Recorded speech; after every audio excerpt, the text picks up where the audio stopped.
The Scopes Monkey Trial, H.L. Mencken and the Clash of Faith and Reason.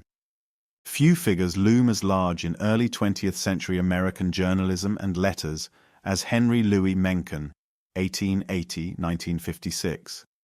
Known as the Sage of Baltimore, Mencken achieved enduring fame for his witty, acerbic critiques of culture and politics, along with his uncompromising literary standards. Although he covered and commented upon countless issues during his long career, no single event is more closely associated with Mencken's brand of pungent journalism than the infamous Scopes Monkey Trial of 1925. It was a legal case that illuminated the tensions between religious fundamentalism and the rising tide of modern science, especially the teaching of Darwin's theory of evolution in American public schools. As an essayist, satirist, and reporter for the Baltimore Sun, Mencken's coverage of the trial in Dayton, Tennessee, helped transform what might have been a relatively obscure local courtroom drama into one of the most sensational episodes in American public life. In understanding Mencken's role in the Scopes trial, one has to see it against the broader backdrop of the cultural and intellectual climate of the 1920s. The decade was a time of transitions. World War I had recently ended, leaving deep scars in the international order and inaugurating new skepticism about societal norms, while roaring economic growth allowed a consumerist society to flourish in many urban centers. The traditional order was challenged by new freedoms in art, music, and the social sphere. Jazz, film, flappers, and nightlife combined to reinforce the sense of a break with the past. Yet in many parts of the United States, particularly rural areas, a formidable spirit of tradition and religious devotion persisted. The perceived erosion of orthodox beliefs triggered a robust fundamentalist Christian movement. Determined to preserve traditional biblical teachings, the trial that put this cultural clash in the national spotlight emerged from a Tennessee statute called the Butler Act, passed earlier in 1925. The law prohibited public school teachers from denying the biblical account of creation by teaching that man has descended from a lower order of animals, in other words, Darwinian evolution. Seeking to challenge the law and garner publicity for the small town of Dayton, a group of local businessmen, together with the American Civil Liberties Union, ACLU, encouraged a 24-year-old high school teacher named John T. Scopes to stand as defendant. He was charged with teaching evolution in violation of state law. From its very conception, the trial promised to be a lightning rod for attention. On one side was William Jennings Bryan, one of the most famous politicians and orators of the day. Bryan was a three-time presidential candidate, a former Secretary of State, and a devout Presbyterian committed to the literal truth of the Bible. On the other side was Clarence Darrow, the famed criminal defense lawyer whose skill in the courtroom was second to none. Their participation alone would likely have made any legal hearing a front-page story, but combined with the searing controversies over evolution and religious authority, the Scopes trial became a magnet for reporters from every corner of the nation. Mencken, already well known for his sharp tongue and voluminous editorial output, was enthralled by the spectacle. The legal question of whether Scopes had broken a state law was, in Mencken's view, far less interesting than the broader conflict at the heart of the trial. To Mencken, the trial was a stand-in for a deeper confrontation, rational skepticism and scientific inquiry versus what he saw as the irrational dogmas of religious fundamentalism. Mencken, an avowed atheist, or at least an outspoken agnostic, considered the anti-evolution crusade emblematic of a wider cultural and intellectual backslide. Just as important, he knew a good story when he saw one. The small-town setting, the larger-than-life personalities, and the deep ideological rifts would prove irresistible material for his brand of journalism. Mencken's journey to Dayton was not merely that of a neutral observer. In fact, neutrality was never Mencken's strong suit. His wit and his barbs had won him a loyal readership among the more cosmopolitan segments of the American population, but also a great deal of enmity among those who felt he deliberately insulted the values they cherished. The difference between Mencken's coverage and that of other journalists was his rhetorical flair, a gift for invective, and the rare ability to distill complex issues into arresting, often hilarious lines of prose. He relished ridiculing what he saw as the backwardness of certain strains of religious fundamentalism and the anti-intellectualism he believed was rampant in some parts of the United States. H.L. Mencken's background and views. To appreciate how Mencken reported on the Scopes trial, it's helpful to know something of his personal history and worldview. Born in Baltimore in 1880 to German-American parents, Mencken developed a love of literature early on, immersing himself in classic works of Shakespeare, Swift, and others. By his early 20s, he had begun his career in journalism, working for the Baltimore Morning Herald and then the Baltimore Sun, where his witty columns and editorials soon garnered attention. Mencken's writing stood out for its nonconformist zeal, especially in an era where genteel journalism was often the rule. He championed realism and honesty over polite euphemism. As co-editor of the literary magazine The Smart Set, and later the founder of the American Mercury, Mencken became an influential figure in shaping literary and social commentary. He was uncompromising in his disdain for what he called the bourgeoisie, meaning the average American he believed to be swayed by moralistic fundamentalism and cheap sentimentalism. He lampooned organized religion, calling it a tool for controlling minds and stifling independent thought. When he learned that Tennessee had forbidden the teaching of evolution, Mencken saw the law as a glaring symbol of exactly the kind of mindset he despised. In his columns, he referred to the citizens of Dayton and others who supported the anti-evolution law with wickedly humorous put-downs, describing the region as inhabiting some intellectual backwater. His criticism was not limited to religious zealots, however. Mencken also targeted politicians, educators, and newspapers he believed capitulated too easily to popular prejudices, rather than upholding critical thinking. The reasons the Scopes trial was such a major event. The Scopes trial became a national sensation for multiple reasons. First and foremost, it placed a spotlight on the legal question of whether states could prohibit the teaching of evolution in schools, an issue that pitted progressive urban ideals against rural traditional values. Since the 1920s were rife with such tensions, the rise of flappers, prohibition, mass immigration, the Ku Klux Klan, and other cultural flashpoints, evolution became yet another battlefield in the struggle over the soul of America. The participation of William Jennings Bryan, a beloved figure for many fundamentalists and populists, was an enormous draw. Bryan was not only a silver-tongued orator, but a man who embodied Christian activism. His involvement convinced large swaths of America that the trial was more than a local matter. It was about the legitimacy of biblical literalism in public life. Meanwhile, Clarence Darrow was the embodiment of the modernist, skeptical perspective. Among the most famous lawyers of his age, he had built his reputation by taking on controversial cases and fighting for individual rights. The intense personal rivalry between these two public figures, both known for their eloquence, assured spectators that the trial would be no ordinary legal proceeding. Adding further fuel to the media fire was the fact that the ACLU sought to use the Scopes trial as a test case, hoping to challenge anti-evolution statutes on constitutional grounds. This meant that, from the outset, the trial had a well-coordinated, deliberate strategy behind it. Scopes himself was something of a bystander in his own trial. He was thrust into the center of a national storm that far exceeded the importance of whether he specifically taught evolution from a textbook in a classroom. New technologies also made their mark on the trial's publicity. Radio broadcasts brought the voices of Bryan, Darrow, and the presiding judge, John T. Ralston, to audiences who had never before experienced live coverage of a courtroom trial. Telephones allowed rapid reporting of daily developments to newspapers around the country. Suddenly, the complexities of Darwinian evolution, which had rarely before captivated the public imagination, became dinner-table conversation. Ministers preached sermons on it, parents discussed it with children, and letters to the editor in newspapers across the nation exploded with fervent opinions on both sides.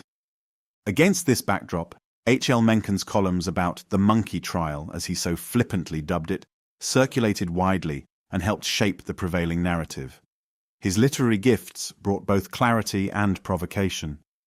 He was able to distill the seemingly esoteric legal question, was Scopes in violation of the Butler Act, into an emotionally charged referendum on the place of science in American culture.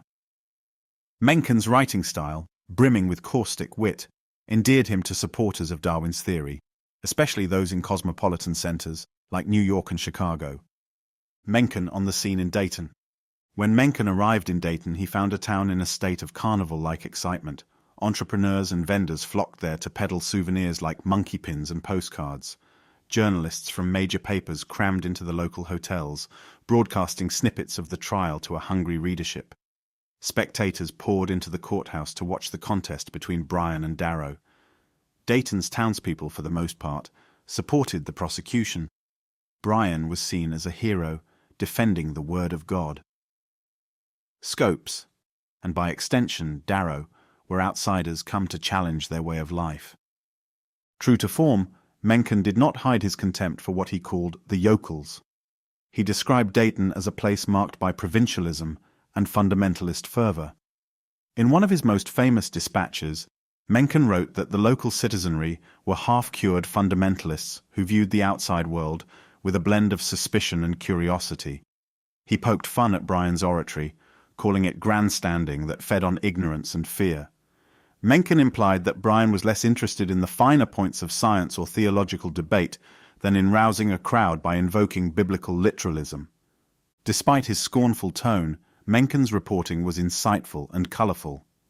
He recognized that Bryan saw the trial as a moral crusade, a chance to rally the faithful against what he believed was a materialistic worldview that eroded moral values. Mencken, for his part, interpreted the moral fervor as a national menace, something that could potentially stifle intellectual growth if not put in check. He also reported on the comedic and absurd aspects of the trial, describing the thick summer heat, the sweaty throngs in and around the courthouse, and the spectacle of lawyers quoting Genesis and Darwin in the same breath. Clashes in the courtroom, the trial's climax and the scene that etched itself into national memory, took place when Clarence Darrow called William Jennings Bryan to the stand as an expert on the Bible. It was a highly unusual tactic, but Judge Ralston allowed it, providing a moment of immense drama. Over several hours, Darrow cross-examined Bryan on the literal veracity of biblical stories, including the account of Jonah and the whale and the age of the earth. Mencken's coverage of this confrontation was rapturous. He saw in Darrow's questioning the possibility of exposing what he believed to be the intellectual bankruptcy of biblical literalism. In one of his dispatches, Mencken praised Darrow's skill in trapping Bryan with scriptural contradictions, forcing him to admit that not every biblical story might be literal in the sense of modern science. The moment was widely perceived as an embarrassment for Bryan. Mencken, in his usual bombastic style, declared it the final and damning blow, though in truth it was more complex. Bryan maintained that his faith remained unshaken, and many fundamentalists cheered him for standing firm. Still, the optics of a leading fundamentalist champion stumbling over questions of dinosaur fossils, geological ages, and the arc of biblical chronology made headlines across the country. Darrow managed to convey a sense that the prosecution was refusing to engage with contemporary science. Whether that was entirely fair or not, Mencken amplified the impression that religious fundamentalism had been routed in open court. If Mencken's columns left any doubt as to the winner in the court of public opinion, it was because he wholeheartedly sided with Darrow's team. The aftermath and verdict. John T. Scopes was eventually found guilty of violating the Butler Act and fined $100. His legal team promptly appealed the decision to the Tennessee Supreme Court. Though the conviction would ultimately be reversed on a technicality, the judge, not the jury, had set the fine, which the higher court ruled improper. The fundamental question of the constitutionality of the Butler Act went unresolved at that time. The law remained on the books in Tennessee until it was repealed in 1967. In the immediate aftermath of the trial, the public consensus was that Bryan and the fundamentalists had lost face. That perception was fueled partly by Mencken's forceful portrayal of the event. Indeed, the very sobriquet, the monkey trial, originated in part from Mencken's writings, highlighting the comedic aspects of the situation. He portrayed those who opposed the teaching of evolution as overly simplistic caricatures, unthinking masses, or cynical moralists. However, the bigger consequence was the national conversation about modern education and religion's role in dictating curriculum. The Scopes trial had reverberations far beyond Dayton. It opened a broader rift about whether America would embrace scientific findings, even when they contradicted certain religious interpretations, or cling to more literalist frameworks. In the years immediately following the trial, many states hesitated to push anti-evolution laws, fearing similar public ridicule and legal challenges. Simultaneously, some fundamentalists retreated from direct involvement in mainstream public life, focusing instead on building independent churches, colleges, and radio ministries, where their teachings would be unchallenged. One of the more poignant after-effects was the death of William Jennings Bryan only 5 days after the trial ended. Exhausted by the intense heat, the trial's emotional toll, and his advanced age, Bryan passed away in his sleep on July 26, 1925. Mencken's column regarding Bryan's death was perhaps one of the most controversial pieces he would ever write. He refused to adopt the usual decorum of celebrating the departed's virtues. Instead, Mencken penned a scathing obituary that labeled Bryan a man of integrally closed mind, someone who lived and died unshaken in his delusions. In doing so, Mencken solidified his reputation as a razor-edged journalist unafraid to court outrage. Mencken's enduring impact on the trial's legacy. While Clarence Darrow's role as Scopes's defender and William Jennings Bryan's as the champion of creationism were undoubtedly crucial, it was Mencken's reporting that shaped how the broader American public, especially outside the South, interpreted the trial. His vivid dispatches offered not just a recounting of legal arguments, but also a narrative of modernism's victory over what he saw as backwardness. Through Mencken's pen, the trial was framed as a comedic farce with an intellectually satisfying conclusion. Science and reason triumphed, at least in the estimation of the reading public in the big northern newspapers. At the same time, Mencken's coverage must be taken with a grain of salt. His personal bias was so strong that many historians would later note that he oversimplified the genuine concerns of religious communities. Mencken did not explore the complexities or motivations of those who believed that teaching evolution in schools undermined their religious convictions. Rather, he saw them as objects of mockery. His columns often carried a certain elitist hostility, which fed into regional resentments and stereotypes about the American South. This approach, though it resonated with certain readers, also contributed to a longer-term entrenchment of misunderstandings between cultural groups. Nevertheless, Mencken's involvement in the trial remains an essential chapter in the history of American journalism. Prior to his dispatches, mainstream reporting was more restrained, and coverage of controversial topics often took on a cautious tone, trying to remain polite if not entirely objective. Mencken's willingness to deliver searing commentary and open scorn was a milestone in the evolution of opinion journalism.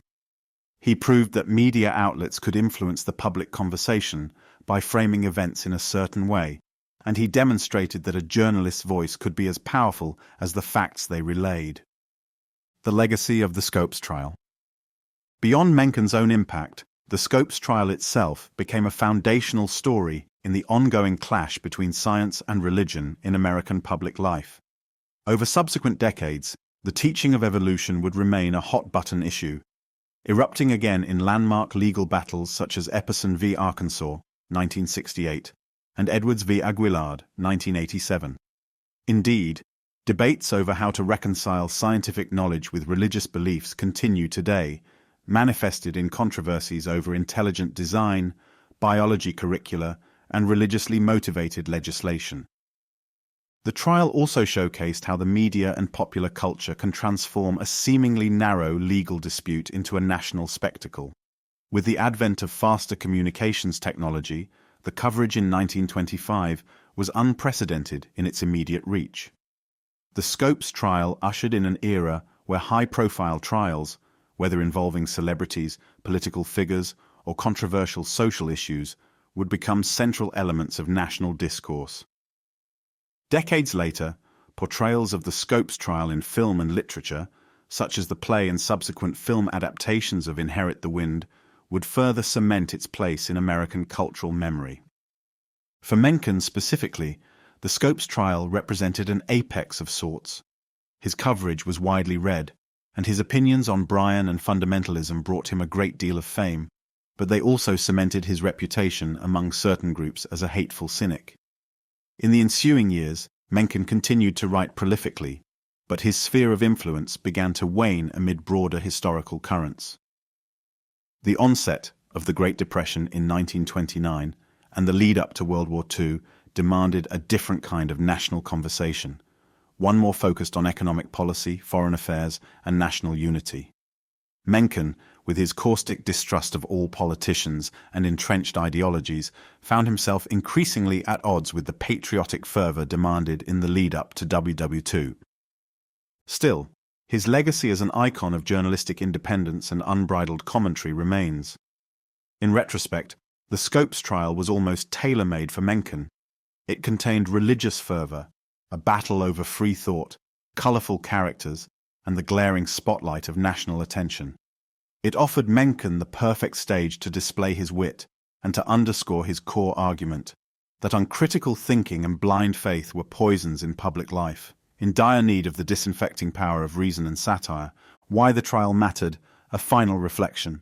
The Scopes trial was not merely about the guilt or innocence of one Tennessee teacher.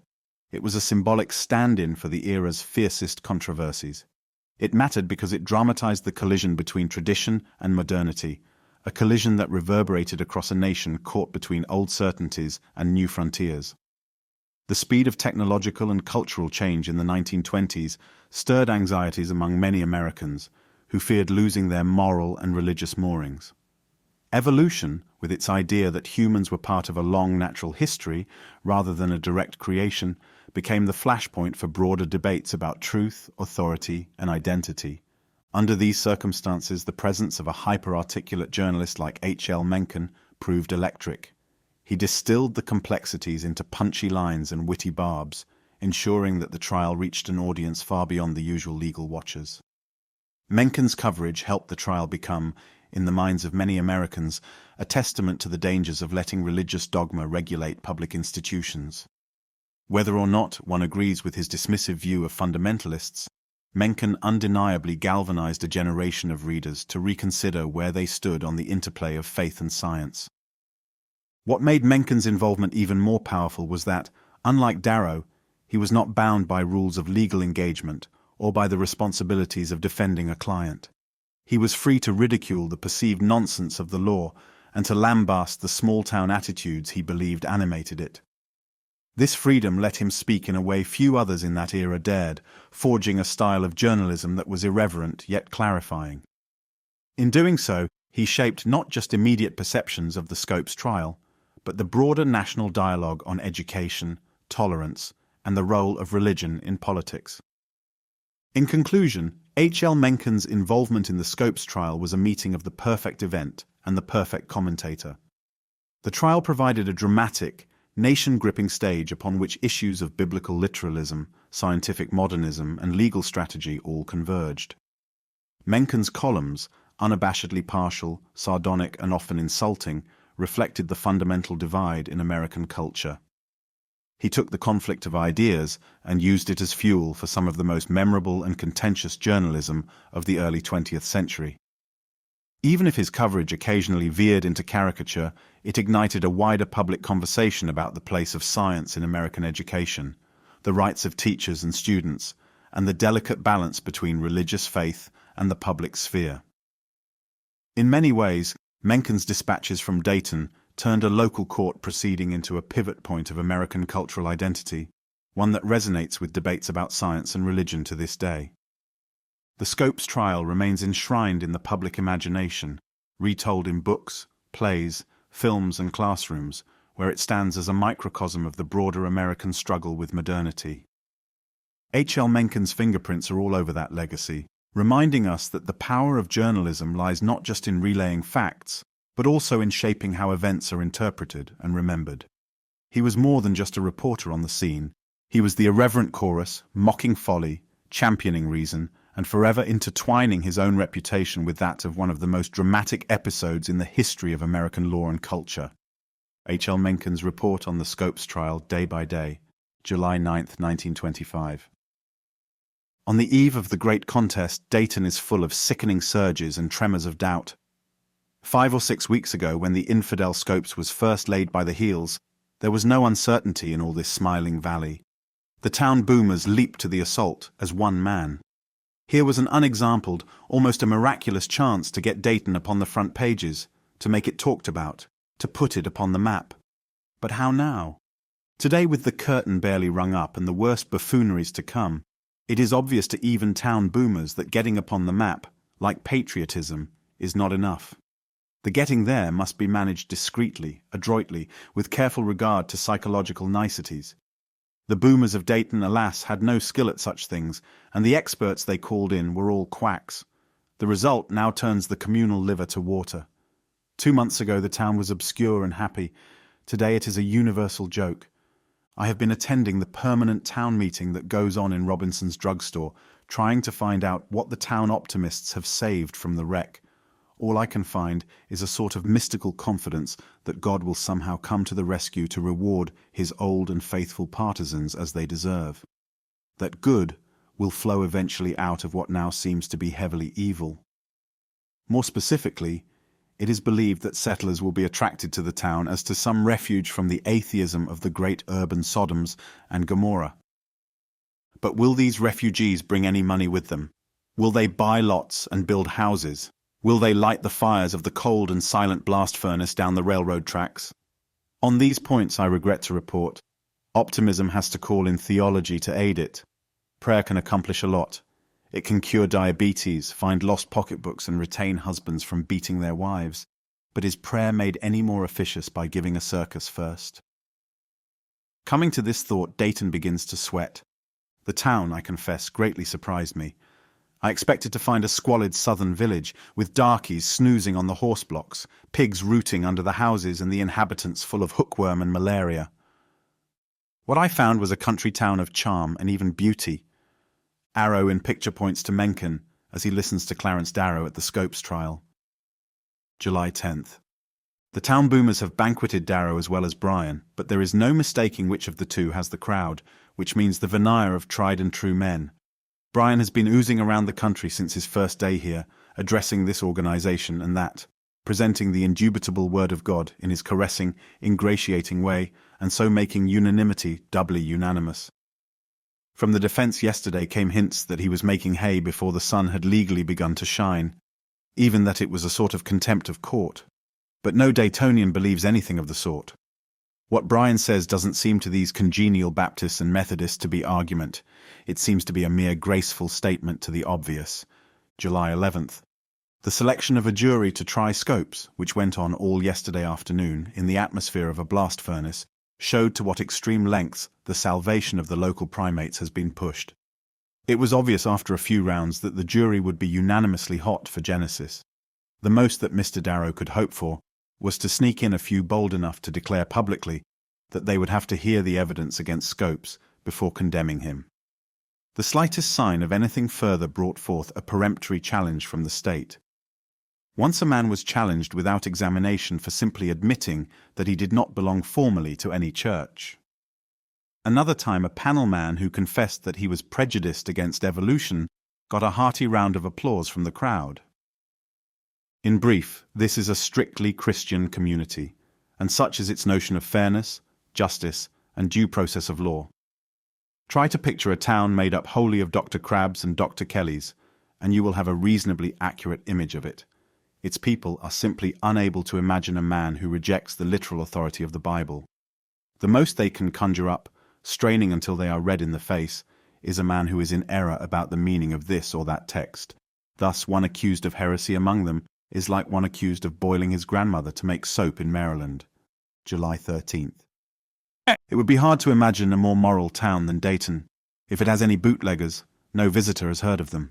10 minutes after I arrived, a leading citizen offered me a drink made up half of White Mule and half of Coca-Cola, but he seems to have been simply indulging himself in a naughty gesture. No fancy woman has been seen in the town since the end of the McKinley administration. There is no gambling. There is no place to dance. The relatively wicked, when they would indulge themselves, go to Robinson's drugstore and debate theology. July 14th. The net effect of Clarence Darrow's great speech yesterday seems to be preciously the same as if he had balled it up a rain spout in the interior of Afghanistan. That is locally, upon the process against the infidel Scopes upon the so-called minds of these fundamentalists of upland Tennessee. You have but a dim notice of it who have only read it. It was not designed for reading, but for hearing. The clang tint of it was as important as the logic. It rose like a wind and ended like a flourish of bugles. The very judge on the bench, toward the end of it, began to look uneasy. But the morons in the audience, when it was over, simply hissed it. During the whole time of its delivery, the old mountebank, Brian, sat tight-lipped and unmoved. There is, of course, no reason why it should have shaken him. He has these hillbillies locked up in his pen and he knows it. His brand is on them. He is at home among them. Since his earliest days, indeed, his chief strength has been among the folk of remote hills and forlorn and lonely farms. Now, with his political aspirations all gone to pot, he turns to them for religious consolations. They understand his peculiar imbecilities. His nonsense is their ideal of sense. When he deluges them with his theologic bilge, they rejoice like pilgrims disporting in the River Jordan. July 15th. A preacher of any sect that admit the literal authenticity of Genesis is free to gather a crowd at any time and talk all he wants. More, he may engage in a disputation with any expert. I have heard at least 100 such discussions, and some of them have been very acrimonious. But the instant a speaker utters a word against divine revelation, he begins to disturb the peace and is liable to immediate arrest and confinement in the calaboose beside the railroad tracks. July 16th. In view of the fact that everyone here looks for the jury to bring in a verdict of guilty, it might be expected that the prosecution would show a considerable amiability and allow the defense a rather free play. Instead, it is contesting every point very vigorously and taking every advantage of its greatly superior familiarity with local procedure. There is, in fact, a considerable heat in the trial.